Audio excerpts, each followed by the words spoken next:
11 klasėje auklėtojas Virginijus Šiušė atvedė mane į šitą žiauriai sunkų sportą, bėgimą, į lengvąją atletiką.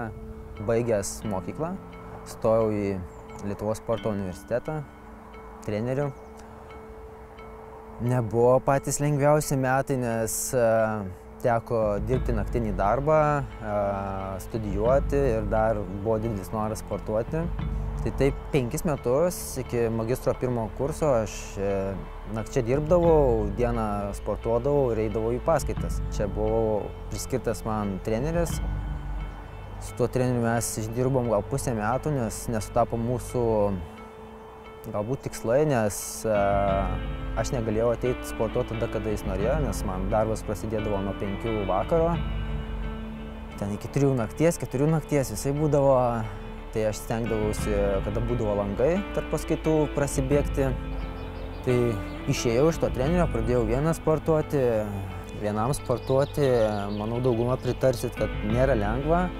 Rezultatai labai krito, kažkaip motyvacijos nebuvo. Aišku, aš kiekvieną dieną bėgiodavau, bet sudėtinga buvo kažką padaryti rimčiau. Po to draugas pakvietė sportuoti kartu su juom pas Ingą Juodiškienę. Tai dabar pas Ingą esu jau, nežinau, gal kokie 8 metai. Baigęs tik tai magistro 1 kursą, trenerė su visais kitais auklėtiniais išsivežė į stovyklą. Ir kažkaip pasikeitė, nes mūsų tikslas buvo iš pradžių vasarą pasiruošti Lietuvos čempionatui.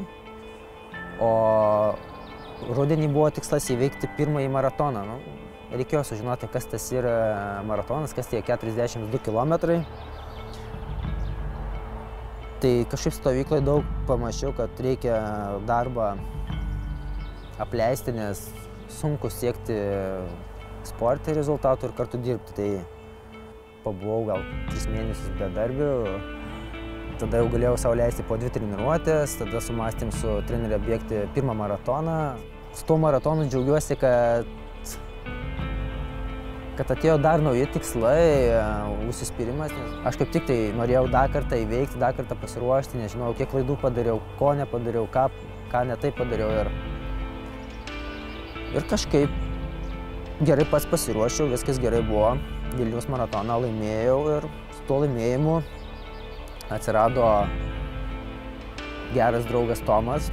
Pradėjom svajoti garsiai apie olimpiadą, apie olimpiados normatyvą, nors jis buvo tikrai aukštas ir sunku buvo patikėti, nes nieks iki to normatyvo nepriartėdavo. Bet nuosekliai treniravomės su Rasa, Tomas padėdavo kituose reikaluose ir po truputėlį mes įvykdėm tą normatyvą. Nuvykom į olimpiadą, svajonę įgyvendinom, bet ta svajonė mūsų liko toliau. Nesitikėjau, giliai širdį tikėjausi, kad iš 2:15 tikrai įmanoma prabėgti.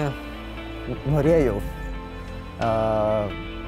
Bet kai finišo tiesiojoje pamačiau, kad 2:13, tai buvo žiauriai gražus skaičius.